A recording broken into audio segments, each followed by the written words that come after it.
दोस्तों आज का सवाल बहुत कॉमन है। एसआईपी करूं या गोल्ड खरीदूं? कौन सा इन्वेस्टमेंट लंबे समय के लिए, लॉन्ग टर्म के लिए बेहतर है?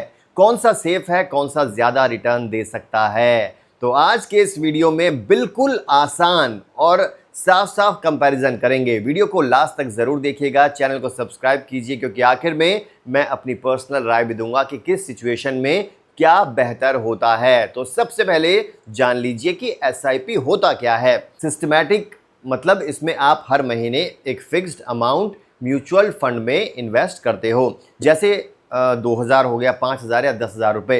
ये ज्यादातर दोस्तों इक्विटी म्यूचुअल फंड में जाता है जिसमें कंपनियों के शेयर्स होते हैं। इसलिए एसआईपी का रिटर्न जो है मार्केट पे डिपेंड करता है। लंबे समय में हिस्टोरिकली बात की जाए तो 12 से 15% एवरेज रिटर्न मिला, लेकिन शॉर्ट टर्म में उतार चढ़ाव बहुत होता है। सबसे बड़ी बात, एसआईपी में कंपाउंडिंग का जादू दिखता है, होता है।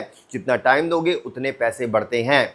अब गोल्ड इन्वेस्टमेंट क्या है, गोल्ड क्या है, ये भी जानना जरूरी है। गोल्ड एक फिजिकल एसेट है, सभी जानते हैं। आप ज्वेलरी, गोल्ड क्वाइन, गोल्ड बार या डिजिटल गोल्ड ईटीएफ हो गया, सॉवरेन गोल्ड बॉन्ड ले सकते हो। गोल्ड का मेन पर्पस सेफ्टी और महंगाई से बचाव होता है। जब भी मार्केट गिरता है दोस्तों, महंगाई बढ़ती है या इंटरनेशनल टेंशन होता है, लोग गोल्ड की तरफ भागते हैं।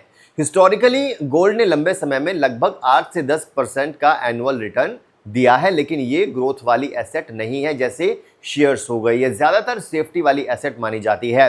अब सवाल ये है कि रिटर्न का कंपैरिजन क्या है दोनों के बीच में।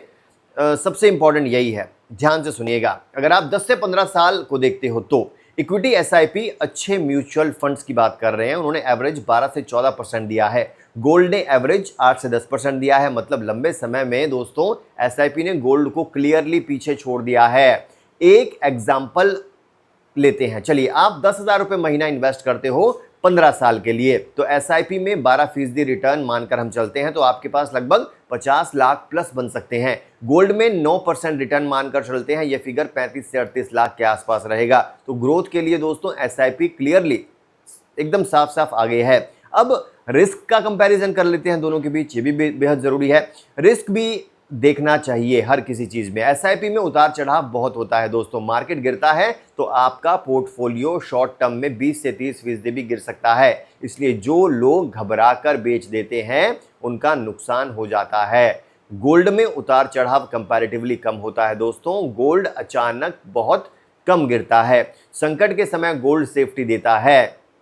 इसलिए अगर आप रिस्क नहीं ले सकते हैं दोस्तों, या आपका गोल 3 से 5 साल का है, तो गोल्ड ज्यादा सेफ लगता है। अब लिक्विडिटी, टैक्स और प्रैक्टिकल बातों की बात समझाते हैं आपको।